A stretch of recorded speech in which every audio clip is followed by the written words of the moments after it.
তিন দিনের পাহাড় সফরে গিয়েছেন রাজ্যের মুখ্যমন্ত্রী মমতা বন্দ্যোপাধ্যায়। পাহাড় সফরে গিয়েও চেনা ছন্দেই দেখা গেল মুখ্যমন্ত্রীকে।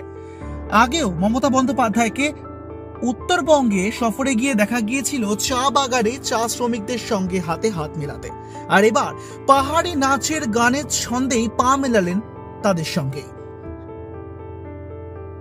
সরস মেলা উদ্বোধন করেছেন মমতা বন্দ্যোপাধ্যায়। সেখানেই উদ্বোধনের সময় এবার আর 5 জন মহিলার সঙ্গে নাচতে দেখা গেল মুখ্যমন্ত্রীকে। আপনারা জানেন, পুজোর সময়তেও নানান রকম ছন্দে নিজেকে গা ভাসাতে দেখা গিয়েছে মুখ্যমন্ত্রীকে।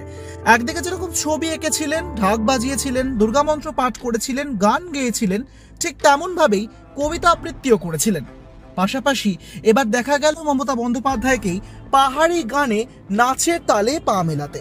এই মুহূর্তে সেই ছবি দেখতে পাচ্ছেন আপনারা। সরস মেলা উদযাপন, একদিকে যেরকম প্রশাসনিক বৈঠক ছিল, প্রশাসনিক দিকগুলো সামলিয়েছেন, ঠিক তেমন ভাবেই আবার উৎসবেও গা ভাসিয়েছেন মুখ্যমন্ত্রী। পাহাড়ি নাচের তালেই পাহাড়ি গানে এবার সরস মেলা উদ্বোধনের সময় নাচতে দেখা গেল মুখ্যমন্ত্রী মমতা বন্দ্যোপাধ্যায়কে।